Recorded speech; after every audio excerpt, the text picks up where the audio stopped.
nga xam ni jamono bi ñu ngi ñuy bàyyi xel ñu nekk ci biir réew mi ak ñi nekk bitim réew may wax ni tey Thiès am na gan gu mag waaye kër Ibrahima Sarr aussi am nañ gan gu mat waaye aussi gelawaar yi góor ak jigéen yi nekk Thiès am nañu aussi gan gu mag ndax ku toll ni président Malick Gakou su bàyyi yittem yépp ñëw ni daf ñu gane si nuyu suñu encouragé ñu feddali suñu kóllëre ak moom feddali kóllëre ci diggal ak rakkam loolu dañ koy rafetlu loolu dafay neex torop ci ñun ca lii du politique politicienne Sénégal nag kenn mënu fee wax waa nga jëf fi léegi ba ko Malick nisaree yàgg na waaw santé mayu ko woon ay jamono tukkeem ay jamono aussi man it ma génnoon mu ni petit frère li nga def Thiès dafa rëy waaw moo tax man en tant que leader de la conférence des leaders maay déplacé wu personnellement ñëw encouragé la waaye ñëw feddali kóllëre ak suma rak ca loolu su ko waxee ñu mën ko gëm ndax ba mu ko dalee revendiquer du tey waaw ba mu ko dalee revendiquer du tey ba mu dalee jàpp ci suñu wet taxawu du tey ay nit tamit yi nekk Thiès nekk ci coalition bu bari jafe-jafe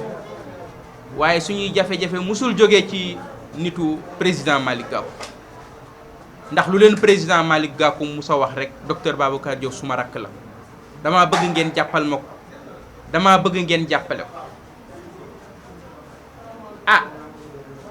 yàlla nag dafa def coalition Yewwi Askan Wi Thiès moom maa ko tabax maa doon point focal bi loolu la yàlla def maa ñëw Thiès man lañ yónni ma ñëw Thiès taxawal coalition Yewwi Askan Wi point focal première réunion bi fii lañ ko convoqué woon fii ñu toog nii waaw bi ma ñëwee Thiès di taxawal coalition Yewwi Askan Wi ñu bari xaw ma leen woon président Malick Gakou dafay joxe turu ñu ko nekkal Thiès yeneen parti yi ne ci coalition bi aussi joxe turu seen responsable yi nekk Thiès première réunion ba ñu ñëw fii daje fii ak président Alioune Diop doyen Alioune Diop ak daaxam mi doon wax ak yeneen i responsable yoo xamante ni ñoom Kanté ñi ngi ci jataay bi ñu nekk ay nit ñu mat ay nit ñu am taxawaay waaye particulièrement le doyen Alioune Diop mënuma bañ a def témoignage ci moom xam ndax bi ma ñëwee di taxawal coalition Yewwi Askan Wi fii ci Thiès dama fekk doyen Alioune Diop nekk candidat moom it bëgg a jiite coalition bi nekk candidat à la mairie ma nekk candidat comme ni mu amee woon yeneen i candidat doyen Alioune Diop bi nga xamante ni candidat yi bari na moom moo jëkk a désisté daal di ni xale bii de xaw ma ko waaye li ma wóor mooy buñ ko jàppalee mën naa dem waaw mu ni xale la de ñun ñoo ko mag mën nañ koo jur waaye li wóor mooy buñ ko jàppalee gëm naa ni mën na gagner élection yi daal di désister retirer candidature am ànd ak man bi ñuy def li ñuy wax pré-campagne ñun pré-campagne ba lañ gagné élection yi amul fu mu taxawul Thiès laataa gars yi di wax campagne guddi ak bëccëg heure bu ne ci pré-campagne bi ñun dox nañ ko Thiès doyen Alioune Diop xam na li may wax fu ne dem nañ fa ci Thiès fu ne taxaw nañ fa avant campagne bi ñun foofu lañ gagné élection yi mooy pré-campagne lañ def avant campagne doyen Alioune Diop fu ma taxaw na waxtu wu ne li muy magal jël âge waxtu wu ne jamono bu ne boo waxee mu ni Malick Gakou moo ñu la dénk doyen Alioune Diop. waaye ma nuyu aussi suma mag Songo Matar Ndiaye di suma mag vraiment nekk grand parti kooku sama diggante ak moom deret la waaw suñu mag. donc ñu jógee ci loolu yàlla maye ndam mu nekk adjoint au maire waaye jamono bu ne aussi taxaw ci suñu wet di ñu gunge di ñuy jàppale waaye boole ci ak cawarte goo xamante ni léeg-léeg boo koy xool sax da lay jaaxal li muy nekk mag-mage mu ñi cay jiitu mairie ca jamono bu ñëwee bu ñuy def ay tournée mi ngi ci suñu wet. kon doyen Alioune Diop ci sa kanamu leader président Malick Gakou responsable politique yi nga bokkal parti bi au niveau national honorable député doyen Alioune Diop ku am taxawaay la ku am kóllëre la ku ñime liggéeyal ku bëgg Malick Gakou la loolu mën nañ ko seet. kon bu fekkee damay ànd ak moom di liggéey président Gakou nga boole ñu ak moom avant élection yi ci biir élection yi après élection yi nga ñëw ànd ak moom fii président Gakou témoignage boobu mënuma koo ñàkk bañ a def waaye témoignage boobu valable na ci responsable grand parti yi nekk fii yëpp waaw ñoom Khady Ndom ñu am taxawaay la ñëpp donc loolu bëggoon naa ko def. mu des président Malick Gakou su ne Babacar suma rakk la gëm leen ko mën ngeen ko gëm. président Malick Gakou bi ma bëggee nekk candidat Thiès daf ci am taxawaay waaw boobu ñu bëgg a nekk candidat Thiès bëri na galgal yi aussi bëri na au niveau national coow nag moo bëri rek. neex nga taxu wax waaye am na loo xam ne kenn mënu koo wax waaye bu ñu ko mënoon wax ngeen xam waaye am na lu kenn dul wax ndax as góor du ko wax waaw am na loo xam ne kenn du ko wax waaye moom musul changé taxawaay. jàppale ma pour ma nekk candidat Thiès parce que gëmoon na ni man su ma nekkee candidat Thiès Yewwi Askan Wi mën na ci am ndam xeex ci am ci taxawaay galgal yu bari nag am na luñ mën a wax ak luñ mënul wax liñ mënul wax sax moo ëpp waaye nag politique mooy doxee noonu àdduna mooy doxee noonu. bi nga xamante ni tabb nañ ma nekk candidat coalition Yewwi Askan Wi au niveau de Thiès xam ngeen ni campagne yombul ville bu toll ni Thiès amoon nañu nekk sax coalition Yewwi Askan Wi contrôle man ma nekk candidat dem nañ ci yenn leaders yi nii bu ngeen ko tabbee amul ay moyens yu mu campagner te ay leaders yu mag yu nekk coalition Yewwi Askan Wi ci seen i yàq. ni moom amul ay moyens yum campagne mel ni ay moyens mooy gagné am na lu ëpp doole moyen xam nga lu ko ëpp doole mooy yéene waaw yéene waaye bi nga xamante ni def nañu ma candidat ma ñëw Thiès ñu war a campagne ak campagne ni mu diise ci moment boo xamante ni kenn yaakaarul woon ñun mën nañ gagné coalition Yewwi Askan Wi amoon na xaalis. joxe nañ ci ay région 13 millions am na département yoo xam joxe nañ fa 10 millions jàppale leen ci campagne bi Thiès joxuñu ñu ñaar dërëm seul moom rek moo doon leader bi nga xam ne danaan jëf petit frère campagne metti na de xam naa ni sonn nga trop mais il faut ma jàppale la jël xaalisam jàppale ñu loolu dama ko war a wax dama ko war a leeral. pleine campagne mu metti trop. léeg-léeg mu ni petit frère campagne métti na ci yow amoo ay moyens de te gars yi gëmuñu la de gëmuñu sa victoire mais nag il faut ñu jàppale parce que ma rakk nga daal di envoyé ma quelqu'un wala nga boole ma ak quelqu'un loolu dama ko war a wax parce que man bokkuma ci ñi fëkk déedéet mu koy wax parce que président Malick Gakou boobu bi may jàppale boobu ñu ngi ci biir campagne loolu c'est de dëgg rek la donc aw du ma ci rëy aussi aw ma ci problème boobu parce que campagne électorale dafa diis dafa métti te ñi nga mën a compter bëriwul ndax Sénégal moom lu sotti lañ xam Sénégal lu sotti lañ xam loolu mooy dëgg. Ah yàlla nag def na Thiès gii nag biñ fiy ñëw toog na ñaar fukki at nekk àll bu lëndëm këriis nag aw rab nekk ci biir jàmbaar ju fa dugg rek rab boobu fàdd na la ñaar fukki at de 2000 à 2022 ñaar fukki at ak ñaar 2000 à 2022 jàmbaar ju fa dugg rek rab boobu fàdd na la mu nekk àll bu lëndëm këriis kenn ñemewu faa dugg ñun ñu ñëw xuus dugal Yewwi as xuus jàll ba libéré Thiès taxawaat nekk ci yeneen i loxo ci xeex bu metti te ci xeex boobu jamono bu ne waxtu wu ne su fekkee am na koo xamante ne mën nga compter ci moom ci conférence des leaders mooy président Malick Gakou ndax waxtu wu ma ko woo jël na ma téléphone waaw avec beaucoup de sincérité nangam ak nangam donc loolu occasion la woon ma leeral ko ma def aussi témoignage boobu occasion la woon donc kon mag moo seet si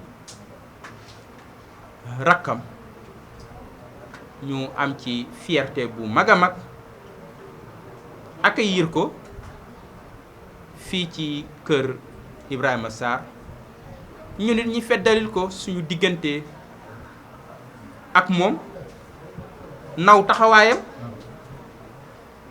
ci biir dëkk bi ci biir réew mi ndax li mu jafe na toogoon fa mu nekkoon moo gënoon a yomb Sénégal ñi fiy démissionné nag bariwul de ministre yi ñi fi def ministre ñi démissionné bariwul président Malick Gakou boo ko ci tuddee ñi ngi tudd du bari nekk ministre démissionné ndax gëm-gëm fa mu nekkoon booba ñoom ñu nga pouvoir ñàkk gi bokk gis-gis mu am fit am fulla am fayda génn taxawal grand partem bi loolu lépp nekk ay valeur yoo xam ni partagé nañ ko ak moom ndax ñu nit am na fu ñu nekkoon la ñu doon séentu ci politique bañ demee ba gisuñu ko dañu am fulla ak fayda génn bàyyi ko fa dem doxi yeneen i soxla PS lañ nekkoon moom mu nekkoon AFP ñun dañoo génn taxawal FDS les Guelwaar donc loolu nekk loo xamante ni boole ñu dox suma diggante ak président Malick Gakou ci jamono bu ne ci waxtu wu ne dañuy waxtaan di sotante xalaat mu ñuy encourager di ñu jàppale donc kon président am nañu mbégte bu yaatu vraiment bi nga ñëwee fii kër Guelwaar yëpp yi nekk Thiès yi nekk Sénégal ak bitim réew yëpp am nañu mbégte vraiment ci visite bi nga xamante ni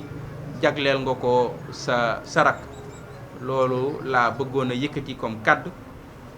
di kaddu témoignage vraiment boo xamante ni bëggoon naa ko def ci président Malick Gakou bëggoon ko def ci ñi nga xamante ni ñoom la bokkal parti bi waaye rawatina aussi ñi mu bokkal parti bi fii ci Thiès man ak ñoom ñu bokk liggéey bi donc voilà merci beaucoup. De la ville de Thiès, chers jeunes frères et amis, docteur Babacar Diop, mesdames et messieurs les membres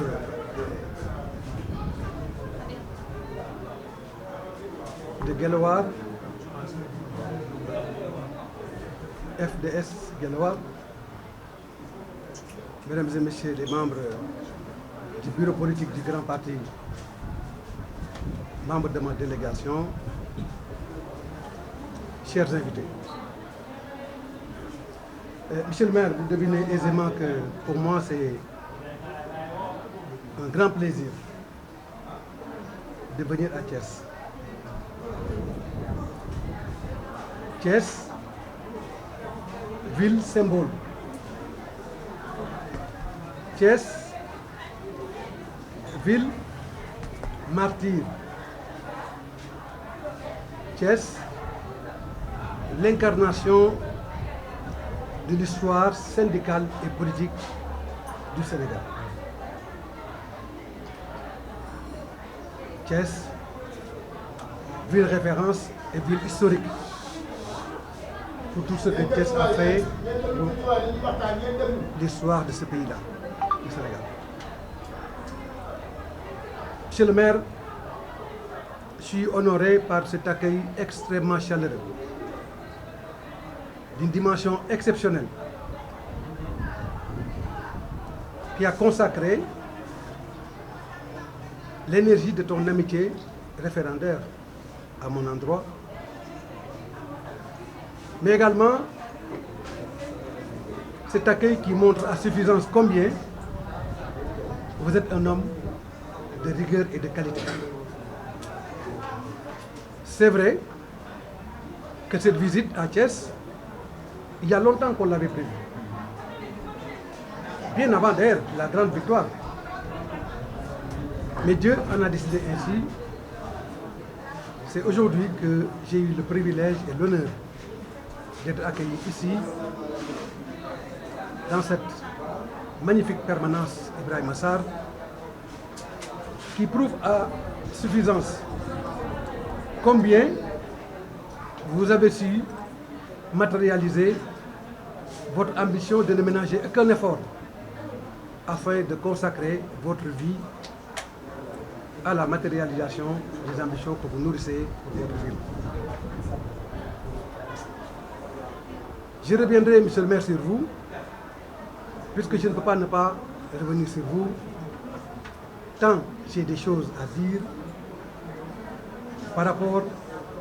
au personnage que vous incarnez, par rapport à la taille de l'homme d'État que vous incarnez, mais surtout par rapport aux valeurs et aux motivations de notre engagement commun pour le Sénégal. Mes chers amis, je suis venu à Thiès dans un contexte international et national très difficile. Tout le monde le sait, le monde aujourd'hui est traversé par une situation géopolitique extrêmement difficile, due principalement aux secousses de la guerre en Ukraine, avec ses conséquences sur le triple plan sécuritaire international, sur le plan alimentaire, mais également à travers les conséquences extrêmement désastreuses sur la crise énergétique engendrée. Dans ce contexte international difficile, notre pays, le Sénégal, doit trouver son chemin pour s'assurer les bases d'un paradigme à même de permettre à notre pays d'avoir des gages d'un développement harmonieux de ses populations. Et bien évidemment,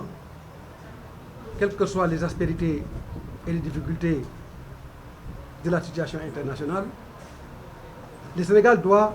trouver les réponses appropriées pour assurer le bien-être de ses populations. C'est donc dans ce contexte que nous assistons, malheureusement, à une vaste politique d'improvisation économique dont le désastre ne peut avoir que pour nom le plan Sénégal émergent et dont les conséquences ne peuvent avoir comme effet la calamité, la précarité et la pauvreté dans lesquelles nos populations sont secouées. Tout le monde sait que du point de vue économique, le plan Sénégal émergent est un échec. Puisque bien évidemment, après 10 ans de magistère, si le président de la République, le président Macky Sall, pense à l'emploi des jeunes, après 10 ans de magistère, si le président Macky Sall pense à la cherté de la vie, du logement, du coût du bien-être social des populations. Si à la fin de son deuxième et dernier mandat, le président de la République se préoccupe de la qualité de vie des populations, c'est parce que le résultat de sa politique économique est un désastre pour le Sénégal. Il n'est point besoin de le démontrer. Il suffit juste d'interroger nos compatriotes. Il ne suffit pas de se poser des questions, il suffit simplement de voir dans quelle mesure la jeunesse sénégalaise est désemparée. Il suffit de voir combien la famille sénégalaise est déstructurée. Il suffit de voir combien le monde rural est déchiqueté. Il suffit de voir combien l'emploi des jeunes constitue, encore une fois, le talon d'Achille de notre politique économique. Oui, il n'y a pas d'espoir.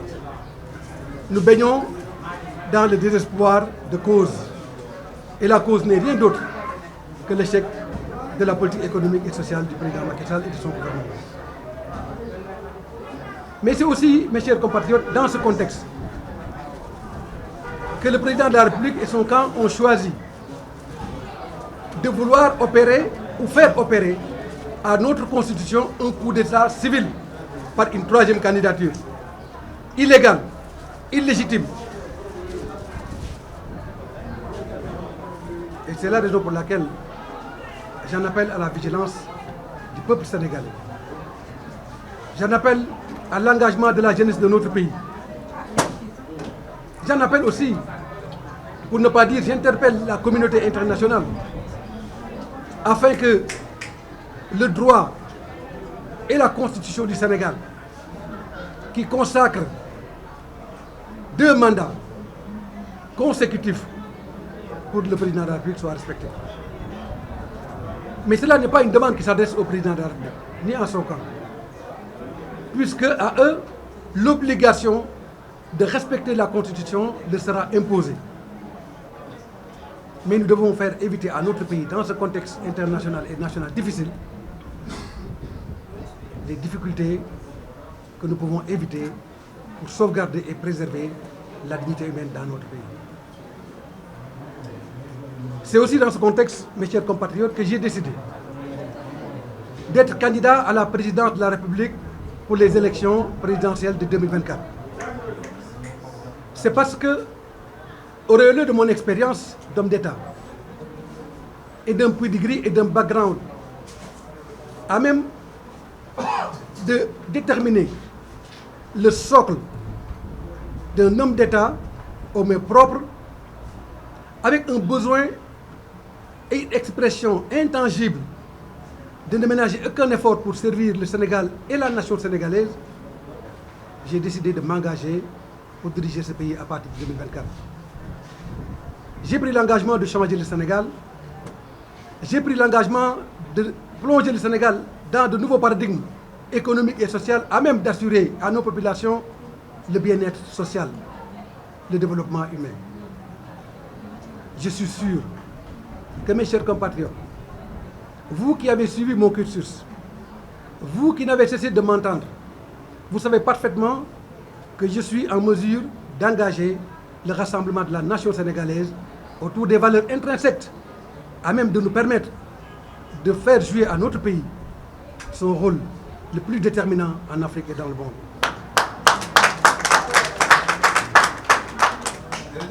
C'est pourquoi, avec la caravane de l'espoir, j'ai fait le tour du Sénégal pour échanger avec les populations les recommandations liées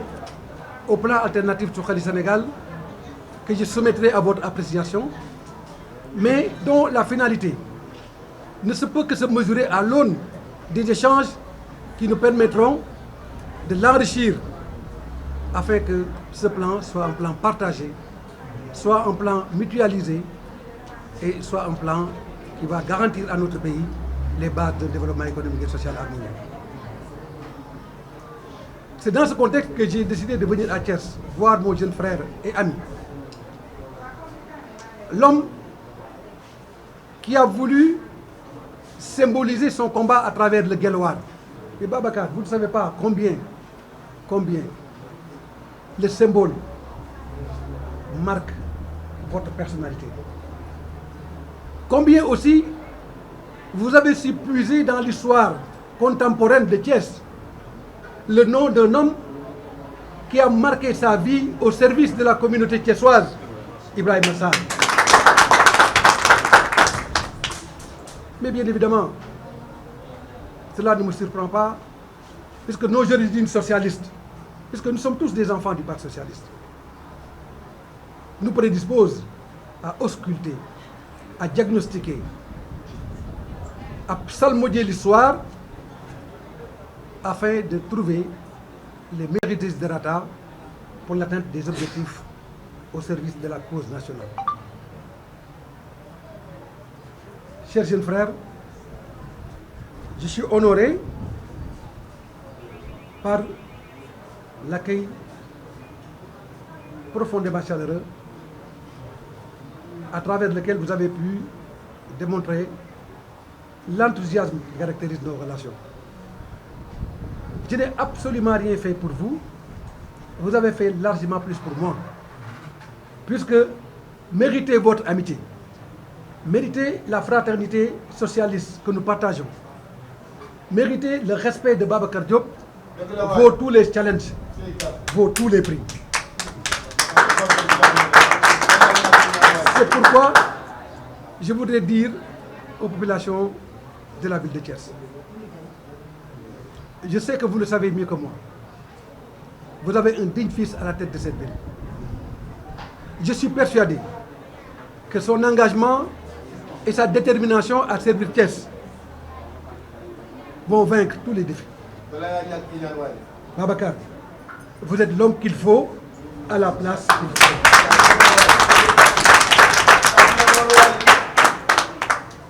Je suis persuadé que l'histoire du Sénégal, l'histoire de la ville de Thiès va être gravée en mémoire dans la construction de votre engagement pour cette ville. En tant que grand frère et ami, nous serons à vos côtés pour vous accompagner pas à pas. Mais je suis déjà sûr et certain que depuis le début de votre magistère, les actes hautement privilégiés que vous avez commencé à engager vont dans la direction de succès au profit des populations.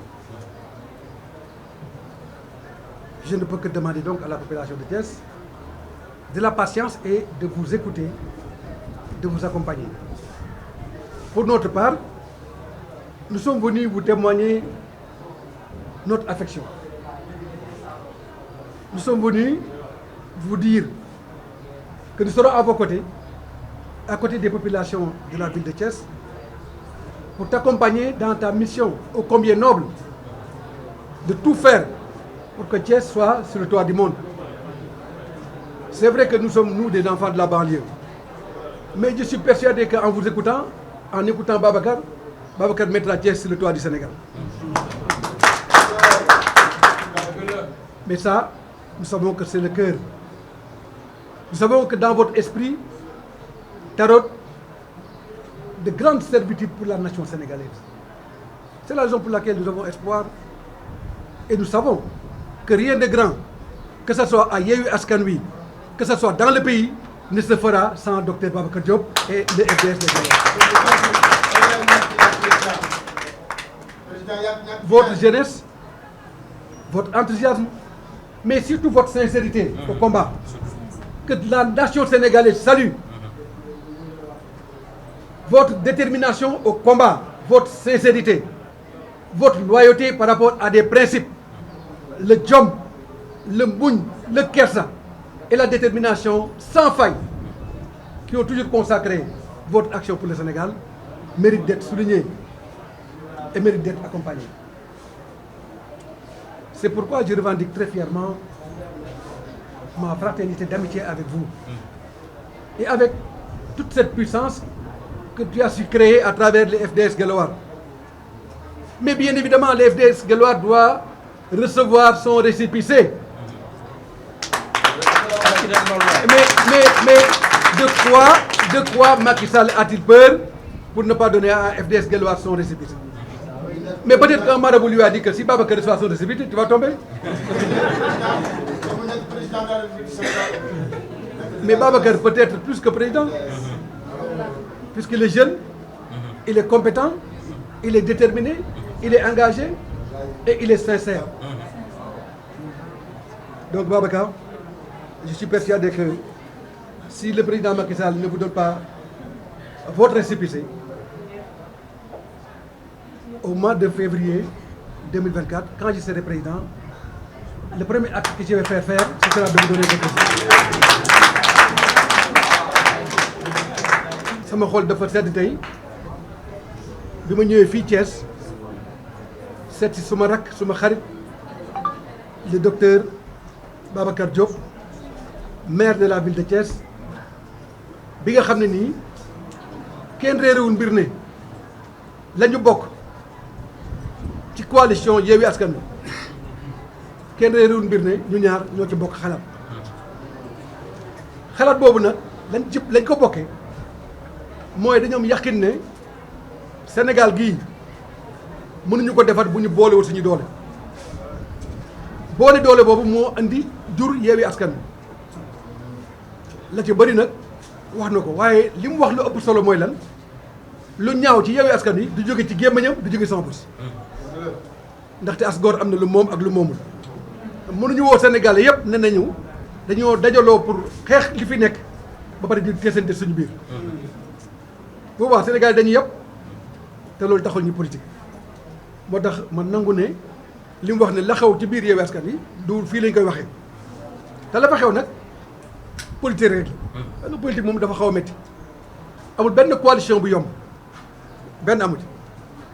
waaye li am solo ci coalition Yewwi Askan Wi mooy lan mooy dañoo jóg ñu ñëpp boole suñu doole pour xeex li fi nekk parce que li fi nekk dafa sonal Sénégalais yi li fi nekk dafa noot Sénégalais yi li fi nekk dafa lottal Sénégalais yi yemul foofu président Macky Sall bi nga xam ne dafa échoué sur tous les plans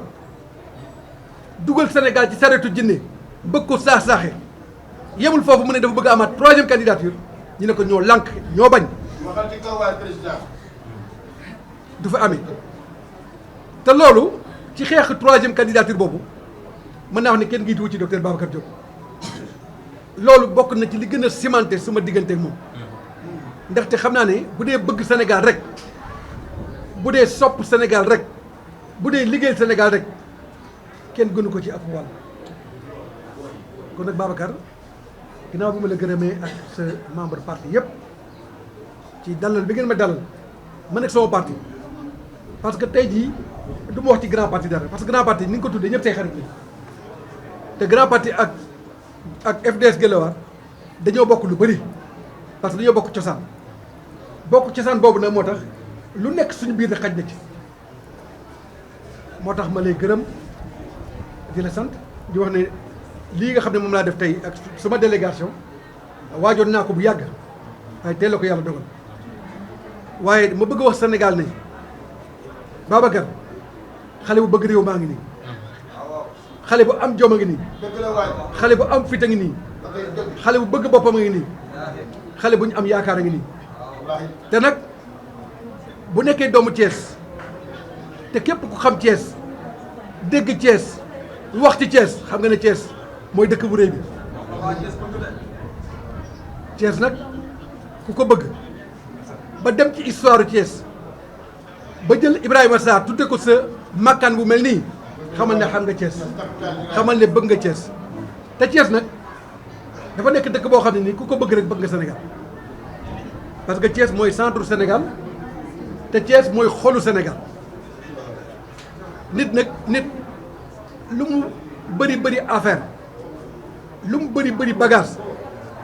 xol moom boo ko laal rek laal nga lépp donc ku laal Thiès rek laal nga xolu Thiès kon nag bu yàlla defee mu dénk la xolu Sénégal mënuñu du dul ñaanal la yàlla may la ci ndam ci li nga xam ne moom nga dëgmal ci conseil de la ville de Thiès te xam nañ ne loolu am nañ ci yaakaar parce que wóor na ma ne sa njub sa jàng sa yarute ak sa bëgg Thiès tax na ba gëm naa ne da nga ci am ndam ñun nag li ñu bokk dafa bëri parce que dañu nekk bokk histoire socialiste ba pare nga nekk suma rak ma ne man defaluma la dara lu dul lu mag warul defal rakam waaye defal nga ma lopp loolu parce que war nga ma ne man sa mag laa nga nangu ma nekk sa mag sur tous les plans moo tax lépp loo dugal sa loxo rek fekk fa sama loxo lépp loo bëgg rek maa la ci giitu Babacar maa ngi lay gërëm encore une fois di la sant di wax ne sama xol sedd na di wax sénégalais yi nag ne réew mi fi mu toll nga xam ne nii Macky Sall daf ko lëmbaaje sénégalais yi sonn lot xiif mar naan amul benn diiwaan ci réew mi bu dox amul benn domaine ci réew mi bu dox mbay mi doxul jaag mi doxul napp bi doxul sàmm bi doxul xale yi amuñu liggéey jigéen ñi jaaxle nañu góor ñi tumuraanke nañu Macky Sall dugal Sénégal ci saretu jinne bëgg ko sànni te nag ne kenn du wax ñu ne ko ñoo bañ ci loolu moo tax le 3 septembre bii passé bureau politique ak comité directeur grand parti ne ma sampal sa ndënd yëkkati sa loxo ne da nga bëgg réew mi ndax sa yar ndax sam jàng ndax sam bëgg réew mi ndax sa expérience ma d'accord ci loolu samp sama ndënd yëkkati sama loxo ne damaa bëgg réew mi bëgg réew mi boobu nag li tax ma soxla ko soxlawuma Sénégal pour jëriñoo Sénégal parce que ñëpp xam nañ ne man mii ministre laa woon xam nañ ne aussi du ma toogoon Benno Bokk Yaakaar kon ministre laay nekk ba tey waaye ba ma gisee ne Macky Sall ak ay ñoñam ni ñu bëggee saax-saaxee réew mi fooy réew mi dama d'accordul ci loolu wala leen ko démissionné ci gouvernement bi delluwaat ci askan loolu moo tax ba ma dalee nekk fonctionnaire ba léegi te Sénégalais yi xam ne ne man tëw ma rek nekk Malick Gakou déedéet dama jàng am doctorat en économie nekk conseil technique nekk conseil spécial nekk directeur de cabinet nekk président de région waaye loolu yëpp dama ko bàyyi dem dugg nekk homme d'affaires dem di liggéeyal sama bopp parce que doomu néew doole laa te xam naa ne bu dee dama bëgg liggéeyal suma réew te du ma sàcc alalu réew mi damay dem wuti xaalis damay dem wuti doole loolu moo tax ma bàyyi administration dem dugg dans le secteur privé moo tax ma wax ne man nekk naa ci administration ba génn si benn mètre carré terrain Sénégal mosuma ko am amul ci réew mi fu ñuy wër ne Malick Gakou mètre carré terrain bi état bi ko jox te nag samay loxo bu setul woon borom dugg siin dugal na ma dugg siin bi yàgg jegam bu sa loxo setee sax mu lay jéem a taxal waxatuma nag ko loxom set waaye nag loxo yaa ngi dafa set wecc xol baa ngi dafa set wecc xam-xam baa ngi fi te bëgg naa liggéey Sénégal te damay ñaan yàlla yàlla ñu yàlla jox réew mi ñu liggéey réew mi liggéey réew mi nag mënoo ko def lu dul ànd ak ñi nga xam ne ñoo bëgg réew mi waaye nag bu dee gouvernement dafa bëgg jëriñoo réew mi du di avancé xam ngeen ne tey ji dund gi ni mu métti sénégalais xiif mar naan lot gouvernement Sénégal di gën a yokk agence di gën a yokk président di gën a am xaalis gouvernement di gën a am xaalis ay ñoom di gën a am xaalis sénégalais di gën di lot loolu fu ñu ko teg ba ñuy wax ne dund gi dafa cher tey ji ñu ne conseil économique et social environnemental au conseil des collectivités territoriales assemblée nationale presque 40 milliards la ñuy coûter sénégalais wala fan lañu ko teg mais 40 milliards yooyu institution yëpp bu ñu leen tëjoon fële mais lu muy jëriñ Sénégal bu ñu jëloon 40 milliards jox sénégalais bu nekk ñaar dërëm sax moo tane ñu bàyyi fi institution yi waaye mën wax sénégalais yi dañoo sonn yow état bi di gën a am doole état bi di gën a am xaalis état bi di gën a riche xam nga ne loolu mooy liggéeyloo askan bi yàlla yàlla jox Sénégal ku yërëm sénégalais yi parce que ku yërëm sénégalais yi doo doxale noonu réew loolu moo tax ñu ñaan yàlla 2024 Macky Sall bi nga xam ne bokkatul ci élection yi organiser élection yoo xam ne nii patriotes yi daañu jël réew mi patriotes yi nag mooy ñan mooy ñi bëgg seen réew bëgg liggéeyal seen réew te soxla woon ci alalu réew mi dara te loolu gëm naa ne kenn mënu cee génn docteur Babacar Diop loolu moo tax may wax ne ginnaaw bi ma rafetloo ñëw fii may ñaan population Thiès ñu jàppale docteur Babacar Diop ñu ànd ak moom liggéey ak moom ba li nga xam ne moom la mbëbët jëmale ko ci Thiès yàlla mottali ko muy ndamu Thiès maa ngi leen di gërëm di leen sant